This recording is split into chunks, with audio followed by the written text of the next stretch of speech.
नमस्कार। आज हम एक ऐसे मुद्दे पर बात कर रहे हैं जो काफ़ी वक्त से सुर्खियों में है, लेकिन शायद पर्दे के पीछे ज़्यादा चलता रहा है। इज़राइल और ईरान के बीच का तनाव।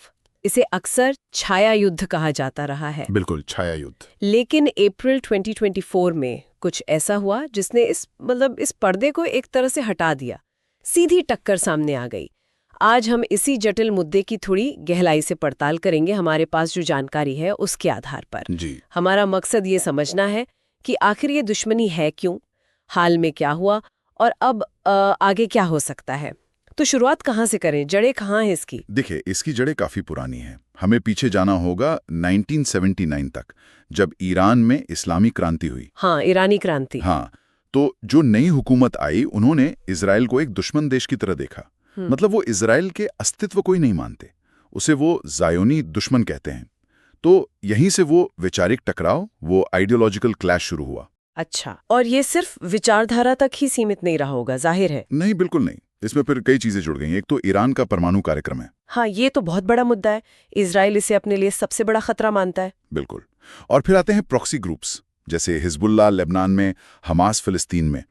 ईरान इन गुटों को समर्थन देता है और इनके जरिए इजराइल पर दबाव बनाता रहा है। यही वो छाया युद्ध का अहम हिस्सा था। मतलब सीधी लड़ाई से बचते हुए इन गुटों के जरिए एक दूसरे को नुकसान पहुंचाना। हाँ, सही कहा।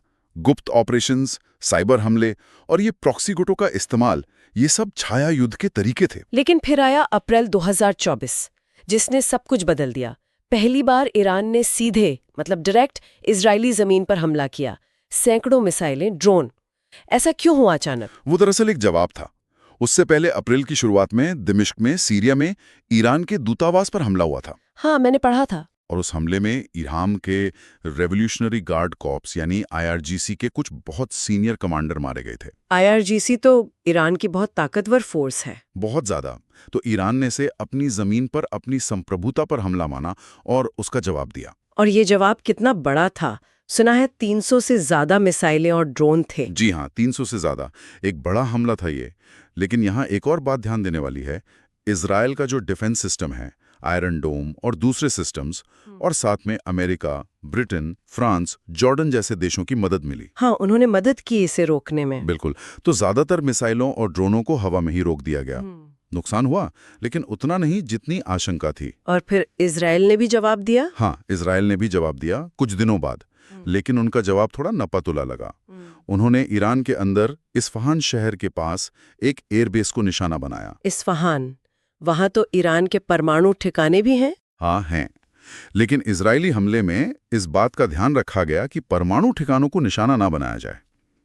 शायद ये दिखाने के लिए कि वो सक्षम है, लेकिन फिलहाल मामले को और ज्यादा बढ़ाना नहीं चाहते। एक सिग्नल था शायद। इसके अलावा भी तो कुछ चल रहा था। साइबर हमले, समंदर में जहाजों पर हमले। जी, वो भी हुआ। साइबर अटैक्स बढ़े दोनों तरफ से, और फारस की खाड़ी और लाल सागर में कमर्शियल जहाज़ों को निशाना बनाने की घटनाएं भी हुईं। कुछ लोग इसे टैंकर वॉर 2.0 कहने लगे थे, जैसे 80 के दशक में ईरान इराक युद्ध के समय हुआ था। अगर हम दोनों के मकसदों को समझने की कोशिश करें, इजराइल क्या चाहता है और ईरान क्या चाहता है? देखिए, इजराइल का मुख्य उद्देश्य तो यही लगता है कि सीरिया और लेबनान में ईरान का जो बढ़ता असर है उसे रोका जाए। ईरान को परमाणु हथियार बनाने से हर हाल में रोकना है, और हिजबुल्लाह जैसे जो प्रॉक्सी गुट हैं उन्हें कमजोर करना है। और ईरान? ईरान मेरे ख्याल से एक तो अपनी ताकत दिखाना चाहता है। वो दिखाना चाहता है कि उस पर हमला होगा तो वो चुप नहीं बैठेगा। दूसरा, वो इजराइल को भविष्य में ऐसे हमले करने से रोकना चाहता है। और तीसरा, शायद अपने देश के अंदर भी अपनी हुकूमत की धाक जमाना चाहता है। इस सीधी टक्कर का असर तो पूरे इलाके पर पड़ा होगा। पड़ोसी देशों का क्या रुख रहा? हाँ, असर तो हुआ। लेबनान से हिजबुल्लाह ने इजराइल पर रॉकेट दागे। गजा से हमास ने भी हमले तेज किए। दूसरी तरफ जो खाड़ी के देश हैं, जैसे सऊदी अरब, यूएई, वो काफी चिंतित दिखे। उन्होंने संयम बरतने की अपील की। और बड़ी ताकतें, अमेरिका, रूस, चीन। अमेरिका तो खुलकर इजराइल के समर्थन में खड़ा था, जैसा कि हमेशा होता है। उन्होंने हमले रोकने में मदद भी की।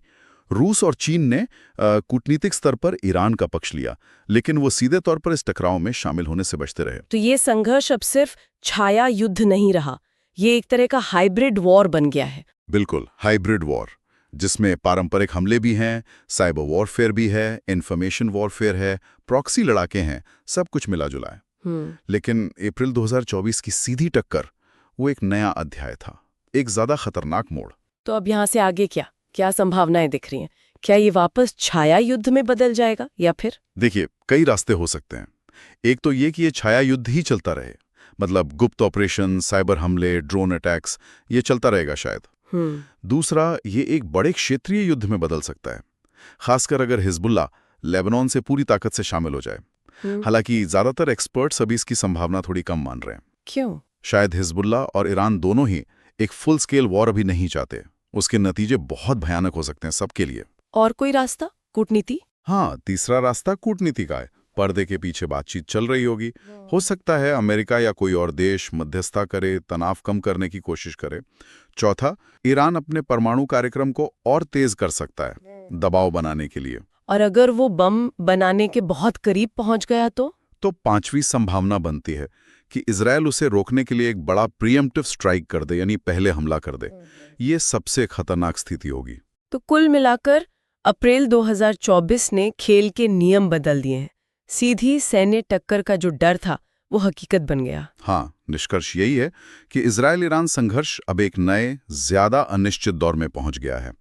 भले ही फिलहाल दोनों पक्ष थोड़ा पीछे हटे हैं, एक दूसरे की ताकत का अंदाजा लगा रहे हैं, लेकिन एक बड़े युद्ध का खतरा वो टला नहीं है, वो बना हुआ है। ये मामला बहुत पेचीदा है।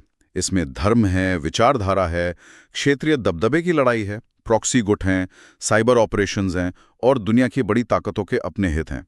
एक बहुत ही विस्फोटक मिश्रण है ये। बिल्कुल। और जाते जाते हमारे सुनने वालों के लिए सोचने के लिए एक सवाल छोड़ जाते हैं। क्या अप्रैल 2024 की इस सीधी टक्कर के बाद इजराइल और ईरान के बीच दशकों से चले आ रहे छाया युद्ध के जो अनकहे नियम थे वो हमेशा के लिए बदल गए हैं?